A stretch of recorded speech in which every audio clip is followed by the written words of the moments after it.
On Tuesday night, we saw another great start from David Peterson. Francisco Lindor had another monster game. The Mets won their sixth game in a row and took another series. A lot to discuss on today's edition of Locked On Mets.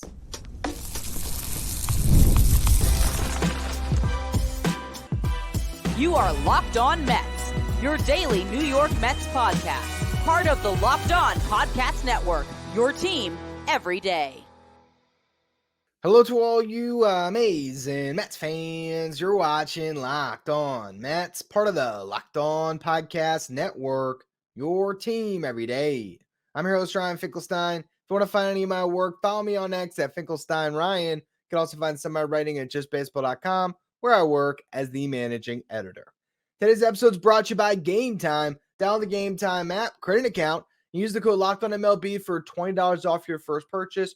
Terms apply. Download GameTime today. What time is it? It's game time. Man, it is a lot of fun to cover the New York Mets right now. I always love doing the show for you guys, but this has been such an awesome run throughout this season. And we talked about this a little over a week ago, where I mentioned how this team at some point needed to have another winning streak. That would make the math a little bit more in their favor to make a playoff spot. And here they are, winning 6 games in a row. Yet another series. If they could pull off a sweep with the Red Sox, 7-game winning streak would match their longest winning streak of the season. And then get the Reds coming into town this weekend. This might just be that stretch that can carry the Mets into October. And again, it is a team effort each night that is leading to these wins. Great start. David Peterson did his job. Francisco Lindor, another MVP performance. The offense ends up erupting late. The bullpen carried their own end of the bargain. Just an awesome game all around. For the Mets, when it comes to the offense, it started in the third inning. Lindor hits a 2-run homer with 2 outs, driving in Jeff McNeil, who got on through a walk. That put the Mets up 2-0. And for the early part of the game, it seemed like that was all they were going to get. Cutter Crawford for the Red Sox was really tough on the New York Mets. He allowed just that one hit, the homer to Lindor. He walked 2, struck out 8 through 6 innings. The Mets just really weren't catching up to his fastball up in the zone. Something we saw on the other side with David Peterson, who set a career high with 11 strikeouts. How's that for giving yourself a birthday present? He was sensational yet again. And that was a career high again. 11 strikeouts, made big pitch after big pitch. And like I mentioned, the game plan for both of these pitchers was attacking up in the zone with their fastball. For David Peterson, he threw 31 four-seam fastballs in this game. He got 20 swings and 14 whiffs on those 20 swings. So he had a whiff percentage on his four-seam fastball of 70%. That is more than elite. He also got 3 called strikes, and then there was 4 foul balls. So if you look at all of the four-seam fastballs that he threw, and there was 2 put in play, 29 of his 31 four-seam fastballs went for a strike or were put in play. That means he only threw 2 balls on 31 four-seam fastballs. That's elite control. And he just cruised through the first 4 innings. He allowed 2 singles, no walks, 8 strikeouts through those first 4. 5th inning is where he started to deal with a little bit of struggles. Gave up an infield single to Masataka Yoshida, which obviously isn't on him. Yoshida advanced into scoring position on another softly hit ground ball. He gets a strikeout, but then with 2 outs, gives up a base hit that scores a run. Even that run, though, I don't even know if that's really something you can knock Peterson for, because for the second straight game, we saw a ball drop in front of Brandon Nimmo in center field. Now, yesterday, he laid out for the ball, didn't make the play, it rolled all the way about to the warning track, turned into a triple. I talked about it on yesterday's show. I said, Brandon Nimmo would probably be better served just let that ball bounce in front of him for a base hit. He does that here, but a run's attached. Yesterday, that was a triple. He almost laid out for the wrong one because the bases were empty, turns into a triple, run scores. In this instance, with 2 outs, he doesn't lay out, ball drops in front of him. We are seeing Nimmo in center field a little bit more, and that's partially due to Starling Marte being back. You want to work Marte in the lineup, Jesse Winker in the lineup, Jeff McNeil in the lineup, and Harrison Bader and Tyrone Taylor, when it comes to bats that you're trying to get in there, they're falling further and further down the pecking order. But I still think in some respects, the Mets are a better team when Harrison Bader is starting in center. So I'm very curious how that ends up manifesting itself come October, because Brandon Nimmo right now, in my eyes, is not a very good defensive center fielder. He got himself to a point where he was good defensively out there in 2022 in particular, but even last year, because he was working at it, playing the position every single day. Now he's been playing left. And so his defense is clearly much better in left than in center. So that's going to be a trade-off the Mets are going to have to continue to weigh. Yes, Brandon Nimmo can hold his own in center field, but he's not getting the same jumps we saw in years past because he's just not as comfortable out there as he was when he was playing there every single day. Regardless, though, that run did not kill the Mets. Gave up another base hit, so there was 2 runners on with 2 outs, but he got a huge strikeout to get out of that jam. Strand 2. In the 6th inning, had a couple more base runners. Again, gave up a leadoff hit. Struck out Rafael Devers. Walked a batter to put 2 on with 1 out, but he got a ground out and a fly out to end his day and complete the quality start. So with David Peterson out of the game, the Mets turned to their bullpen in a 2-1 game, and it was Jose Budo who was the first man out. He pitched a scoreless 7th where he looked very sharp, striking out 2. In the bottom of the 7th inning, the Mets got another run for insurance as Mark Vientos hit his 22nd home run of the season. Budo goes back out there for the 8th, walks the first 2 batters that he faces. So it was dicey. 3-1 lead, 2 runners on. Reed Garrett comes out of the bullpen to try to save it for Budo, and he did a really nice job. That was as sharp as we've seen Reed Garrett in some time. He got a softly hit ground ball to Francisco Lindor, where Lindor was just caught in no man's land, tried to get a forced out at second, probably should have just charged it and gone to first. Being that indecisive on that play cost the Mets bases loaded, nobody out. Garrett then gets a fly ball to Jeff McNeil. McNeil does the right thing absolutely there, doesn't try to get a runner at the plate. He throws it to second base to keep that runner there. You don't want the tying run to end up 90 feet away with less than 2 outs, because then a sac fly evens things up. So really good job there by Jeff McNeil. And then Reed Garrett gets the double play ball and gets out of the inning. There was 2 huge moments in this game where the Mets were able to hold on to their lead. It was Peterson's strikeout of Jarren Duran in the 5th inning, and then it was that double play by Reed Garrett to get the Mets through the top of the 8th. And the bottom of the 8th, they just blew the game wide open. Jeff McNeil rips a sharp single to lead things off. Francisco Alvarez was given an ocean on the right side of the infield. He hits a ground ball through it. That gave the Mets 2 runners for Francisco Lindor with nowhere to put them. Runners at first and second. First pitch trying to get ahead against Lindor. Chris Martin throws one on the outer half. Lindor goes with it. Hits one over the left fielder's head to drive in. Jeff McNeil hit his, 37th double of the season. Brandon Nimmo then drove in Alvarez with a sacrifice fly. Francisco Lindor doesn't advance on the sac fly, so he's standing on second base with 1 out, and he gets a running lead and steals third base without a throw. That would be his 26th steal of the season. Mind you, he hit his 30th home run earlier in the night, so he's now four stolen bases away from getting to the 30-30 club. I believe I read something tonight that he would be the 8th player in MLB history to have back-to-back 30-30 seasons. So more just historic stuff from Lindor. Pete Alonso probably didn't like it that Lindor tied him for the team lead in homers. He blasts one out, his 31st of the season, which capped off the rally, made it a 4-run inning, and the Mets ultimately take a 7-2 lead, so they don't have to use Edwin Diaz. Ryan Stanek comes on for the 9th instead, and he had no trouble closing things off. Looked really sharp, actually. And the Mets cruise to their 6th straight victory. It was an awesome game all around. We will talk about Lindor a little bit in the final segment because David Stearns had some interesting things to say about where this season ranks among all the best in Mets franchise history. But in the next segment, I want to first focus on David Peterson and what he has meant to this rotation. It really feels like the Mets have a playoff rotation they can go to war with. I want to talk about that a little bit in the next segment. First, though, quick word from our sponsors. Today's episode is brought to you by eBay Motors. Passion, drive, and patience are what brings home the winning trophy. It's also what keeps your ride or die alive. eBay Motors has everything you need to maintain your vehicle and level it up to peak performance. From superchargers to roof racks, exhaust kits, LED headlights, and more, whether you're into speed, power, or style, eBay Motors has got you covered. With over 122 million parts for your number one ride or die, you always find exactly what you're looking for. With eBay's guaranteed fit, your part is guaranteed to fit your ride every time or your money back. Because with eBay Motors, you're burning rubber, not cash. With all the parts you need at the prices you want, it's easy to turn your car into the MVP and bring home that win. Keep your ride or die alive at ebaymotors.com. Eligible items only, exclusions apply. eBay's guaranteed fit is only available to U.S. customers.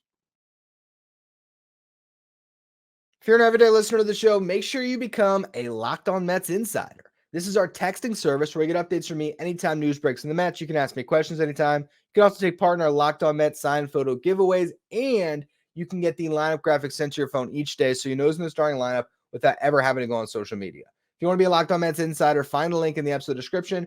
Go to subtext.com/LockedOnMets. David Peterson has now made 17 starts this season. He's pitching to a 2.75 ERA. I've talked about this a lot, about how going into last season, I made the claim that David Peterson could be a number 3 starter. I really believed in him after 2022. I don't know if I thought he could be this good, because for this season, you're getting better than number 3 production. He's been your second best starting pitcher to Sean Manaea, and only because Manaea's been available all year. David Peterson, not qualified, but just among the starting pitchers, has the best ERA. He has been so good, and lately pitching deep into games in a way that you wouldn't have expected coming into this season. There's a lot of things you can point to. You can point to his pitch mix, how sharp his fastball is, his sinker, his slider. You can go through the whole arsenal and try to pinpoint it. But as David Stearns talked about with the media today, what Peterson would tell you is it's just health. David Peterson has had a healthy season. That hip surgery was a huge thing for him because clearly he was pitching through a lot of pain, and we had no idea. If you remember when Peterson first came up in 2020, he did sort of have an easy run through his rookie season. Obviously, there was other circumstances in play when it comes to the COVID season, but there was just an ease to which he navigated that year, his first taste against big league hitters. Now, here you are a couple years later, and what you're seeing from David Peterson is a real pitcher. He's not a thrower. He's a big guy who really is able to get a lot out of his body, his build, being a tall lefty, but it's the way that he mixes things up, the way that he attacks each individual game plan. I mean, we haven't seen David Peterson just attacking the top of the zone like he did tonight, but the game plan suggested that was the way he should pitch, and he executed that to a T. David Stearns talked about this before the game, how Peterson does a really good job of mixing his looks game in, game out, and that is how he's outperforming his expected stats. I haven't even looked at the expected stats, if I'm being completely honest, but I have heard that his expected ERA, his expected FIP, and all those stats have been worse than his actual numbers. And I will look it up right now, so I'm not just talking out of my what. But what expected stats do, it predicts future performance. It tells you what this guy should have when it comes to his ERA instead of what his actual ERA is. So his expected ERA is 5.12. Now, why would his expected ERA be that high compared to his actual ERA of 2.83? If you go back to 2022, David Peterson's expected ERA was 3.83. His actual, was 3.94. His actual ERA was 3.83. What was the difference there? That season, David Peterson was striking out, 27.8% of the batters that he faced. This year, he's striking out 17.9 while still walking guys at a 10% clip. What we're not seeing, or what the stats aren't seeing when it comes to the expected metrics, is how he's pitching out of jams. They're looking at something unsustainable. What I'm watching is a guy that's keeping the ball in the yard, that knows himself, and that is pitching to contact. Although today it was a strikeout day with 11 Ks. It's just so impressive to see this guy now, 29 years old today, coming into his own as a starting pitcher. And he is going to be a fixture here for the next couple of years. Not a free agent until 2027. So the Mets still have 2 years of team control. but he is a bona fide big league starter right now that you feel comfortable handing the ball to in a playoff game. And speaking of that and where this rotation is, I keep bringing up their record when David Peterson's on the mound. The Mets are 14-3. When Sean Manaea is on the mound, they're 19-8. Put those two guys together, that's a 33-11 record when either Sean Manaea or David Peterson takes the mound. They've won each of Peterson's last 5 starts and each of Manaea's last 4 starts. So they really are doing well at these lefties on the mound. I've had this theory too that I haven't brought to the show yet about why the Mets have been better with lefty starters on the mound. And part of it's just those two guys. But I think another aspect to it is teams generally are going to stack righties when you have a left-handed starter on the mound. And that plays into the Mets' strength of their best defensive player at shortstop. So I do think there is a little bit of that comes with these guys in the season that they've had, particularly lately, because the Mets defense behind them, particularly in the infield, has been so very good. But it's a good strategy moving forward as you get to October. You can count on these guys to win you games. Obviously, Luis Severino is that third piece of a playoff rotation when you enter a wild card round, and he has been more hit or miss. He was really good this week. We'll see if he can build on it. But the Mets are in a great spot with these 3 pitchers. Jose Quintana deserves plenty of credit for keeping his ERA at sub 4.5. He's sitting at 4.27 and nearly 150 innings pitched at 35 years old. He has been a stabilizing force to this rotation. The 5th spot, it's been McGill, it's been Blackburn. Now, there's been guys who've contributed, Jose Budo even for a stretch at one point this season. But right now, the strength of this team is the top 3 of their rotation. And I think that's going to be a huge part of what they plan to do moving forward, as Paul Blackburn is set to return soon. Blackburn made a rehab start in Syracuse tonight and looked really good. He allowed just 1 run off 4 hits and a walk, picked up 4 strikeouts, pitched into the 7th inning, exited with 2 outs in the 7th, nobody on at 78 pitches. So he showed that he's healthy, he's ready to go. He's going to return to this rotation on the next turn. Tyler McGill is going to close out this series. Jose Quintana will open up the next series. Sean Manaea will start game 2 against the Reds. And then we don't know where the Mets will go. They could slide Paul Blackburn into the rotation on Sunday against the Reds. That's when he's eligible to come off of the IL. But I don't believe the Mets should split up Manaea, Severino, and Peterson in that order, because as I talked about over the weekend, that really plays into their strengths when it comes to their schedule moving forward. If they keep things status quo. So McGill takes this turn. You got Quintana, Manaea, Sevy, Peterson. And then you go to Paul Blackburn on the 10th, which would be next Tuesday against the Blue Jays in Toronto. That would line things up for Sean Manaea, Luis Severino, and David Peterson to pitch in Philadelphia next weekend. And that would also keep them in line to pitch that huge series against the Braves in the final week of the season. So to me, it's a no-brainer how the Mets should line things up. Having Paul Blackburn back instead of Tyler McGill will give this rotation another bit of a lift. We'll see what happens with McGill. Maybe he stays on long relief, as we've talked about. But the Mets are in a really good spot with their rotation because of that top 3. If you go into October with those guys, and maybe you have Kodai Senga in some type of a multi-inning role, Paul Blackburn and Jose Quintana on the playoff roster to give you depth and a contingency plan if any of those guys has a bad start, I think the Mets have enough pitching to actually make a run this year. I'm not saying they're going to win the World Series, but can the Mets be a tough out in October? Absolutely they can. And the crazy part about it is I can say now at this stage of the season, beginning of September, that from a pitching perspective, the New York Mets will go as far as Sean Manaea, Luis Severino, and David Peterson will take them. And that's not a bad thing. If I told you that on opening day, you would say, oh, if they're going to go as far as Sean Manaea, Luis Severino, and David Peterson will take them, they're probably going to take them to a losing season.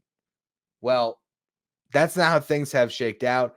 These guys have all stepped up in a massive way, and it's been one of the best developments of the 2024 season for the New York Mets. Although the best one has been Lindor being an MVP, and we got to discuss things on Lindor a little bit more because David Stearns made a pretty strong proclamation during his media session today, and I want to evaluate that in just a minute. First, though, another word from our sponsors. Today's episode is brought to you by Prize Picks. Prize Picks, America's #1 daily fantasy sports app with over 5 million active members. It is the easiest and most exciting way to play daily fantasy sports because unlike other apps, On Prize Picks, it's just you against the numbers. All you do is pick more or less on 2 to 6 player stat projections, and you watch the winnings roll in. Get in on the daily action with your friends and become part of the Prize Picks community today. You can now win up to 100 times your money on Prize Picks with as little as 4 correct picks. So you can turn $10 into $1,000. With the NFL season starting this weekend, now is the time to get in on Prize Picks. Maybe you'd like Tyreek Hill to get more than 90.5 yards this week, or Aaron Jones to rush for more than 66.5. You can cook up hot takes with your friends and win real money this football season when you and your crew run your game on Prize Picks. Download the Prize Picks app and use the code LOCKEDONMLB to get $50 instantly when you play $5. That's code LOCKEDONMLB on Prize Picks to get $50 instantly when you play $5. You don't even have to win to receive the $50 bonus. It's guaranteed. Prize Picks, run your game. Today's episode is also brought to you by GameTime, the fast and easy way to buy tickets for all the sports, music, comedy, and theater events near you. And this is a very, very important time to use GameTime because the Mets season's almost over. Go out to the ballpark, support the team this weekend or today on Wednesday. This is a great time to watch the Mets baseball, and GameTime is going to get you into the ballpark with the best possible deals if you use their GameTime Picks, which is a feature they have that will filter out the fluff to show you only incredible deals on great seats, so you don't have to waste your time searching through thousands of tickets. When you download the GameTime app, you can create an account, use the code LOCKEDONMLB. You're going to get $20 off your first purchase. Terms apply. Again, create an account, redeem the code LOCKEDONMLB for $20 off. Download GameTime today. What time is it? It's game time. Stay up to date with all the latest in the world of sports by checking out Locked On Sports Today, streaming 24/7 on YouTube. Mets president of baseball operations David Stearns met with the media today. He was asked a variety of questions. A lot of times, sort of felt like the reporters were trying to lead him to pat himself on the back for the season the Mets have had. Oh, your signings have been so great. What's been behind that? How has this team done so well? And Stearns was very good to pass out that credit across the organization to the coaches, the players, everybody working hard, talking about people that were in the organization before Stearns got here. He just did exactly what you'd expect him to do as far as saying the right thing and making sure everybody gets their credit. But there was one question that I really wanted to talk about because David Stearns made a proclamation that was a pretty strong one. He was asked, and the reporter deserves a lot of credit for how he asked this question, where he said, as someone who analyzes player value, and David Stearns is thinking long and hard about the start of that question, what does the most valuable player look like? Which was a great way to lead him into the Lindor MVP discussion. David Stearns starts laughing at the way the question was asked, and then he responds in kind saying, I think he looks like the guy who runs out the shortstop every day for us at 7 o'clock, which was an awesome way to state it. He continued by saying, it's been an unbelievable season to watch. We're getting to the point, I think, where we are talking about perhaps the greatest individual position player season in the history of this franchise. He talked about the fact that he has seen other MVP seasons up close, Christian Yelich with the Brewers, and this is up there with anything he has seen. He said it's easy to quantify what he does on the field, and that's really impressive. It's the entire package that I think allows him to contribute so much to the organization. Talked about the way he has helped make his teammates better, how he's kept everybody accountable. And we've discussed all of this on this show, but what we haven't discussed is if this is the greatest season in Mets franchise history. So let's have that conversation now. Has he put together the best season this franchise has ever had? Not yet, but he's getting real close. If you look at it from a WAR perspective, and WAR, of course, is wins above replacement, this measures players on their offense, defense, and base running, which is how you have to evaluate Francisco Lindor. This is not the top offensive season in franchise history. It might not be in the top 5, but all-encompassing value, this is getting real close. The best season when it comes to Fangraphs wins above replacement is David Wright in 2007. He had an 8.4 F4. John Olerud in 1998 had an 8.1 F4. Carlos Beltran in 2006 had a 7.8 F4. Now, if you look at B-WAR, so that's Baseball References WAR, David Wright's 2007 season was the best at 8.3. Carlos Beltran's in 2006 was the second best at 8.2. Bernard Gilkey's 1996 season was third best at 8.1. And then you have Olerud in 98, 7.6 F4. Looking at those seasons, Gilkey, you can sort of eliminate, although he had a great offensive season. Hit 317 in 1996, 393 on base, 562 slug, a 955 OPS with 30 home runs, 44 doubles, and 117 runs batted in. But that all came on a team that won 71 games. So I'm sorry, Gilkey. I'm not giving you that distinction. Also, just when it comes to franchise standing, Bernard Gilkey doesn't go very high on your list of the best Mets ever. 98, John Olerud hit 354, 447 on base percentage, 551 slug, 22 home runs, 36 doubles, 4 triples, 93 runs batted in. He finished 12th in MVP voting. We know how good John Olerud was defensively as well. And the Mets finished just outside the playoff picture at 88 and 74. A great season, not going to put it in that upper echelon. To me, there's two seasons that stand out above the rest. It's Beltran in 06 and it's David Wright in 07. For Beltran, the Mets won 97 games, won the division. He hit 275, 388 on base, 594 slug, had 41 homers, 116 RBIs, 38 doubles, and a triple. So 80 extra base hits, which is elite stuff. He finished 4th in the MVP voting, won the Gold Glove in center field, and the Silver Slugger. Now, you look at Beltran's OPS that season, it was 982 with Gold Glove defense in center. Francisco Lindor's got an 843 OPS right now with Gold Glove defense at shortstop. So on the surface, I might say Beltran had a better season. Then you go to 2007, which statistically by WAR, the best season a Met has ever had, and that's David Wright's season. The Mets won 88 games. They obviously blew it down the stretch. We all unfortunately remember that. But that's not on David Wright. He hit 352 in September. Also scored 21 runs and drove in 20. Now, he finished 4th in MVP voting, won the Gold Glove at third base and the Silver Slugger. He hit 325, got on base at a 416 clip, had a 546 slug, so he had a 963 OPS compared to Lindor's 843, 30 home runs, 42 doubles, 1 triple, 107 runs driven in, 34 stolen bases on 39 attempts. To me, statistically, this is probably the greatest season in franchise history, but whether it's his fault or not, the team did not make the playoffs. A couple more seasons I wanted to shout out. You have Mike Piazza in 2000. He finished 3rd in MVP that year, hit 324, got on base at a 398 clip, slugged at a 614 clip, 38 bombs, 26 doubles, 113 driven in. Now, defensively, Piazza isn't going to top WAR lists because he wasn't a great catcher, but he also put up those offensive numbers as a catcher, which does bring incredible value to their team. So I think that's right up there with David Wright in 2007. And then you have Darryl Strawberry in 1998. And also, actually, I should mention as well, Piazza led his team to the World Series that year. So that's got to carry some weight as well. In some respects, when you look at the entire season, you probably have to put Piazza atop the list because he got his team on the doorstep of winning a championship. You know, David Wright in 2007, his team doesn't make the playoffs. Not really his fault. Carlos Beltran, 2006.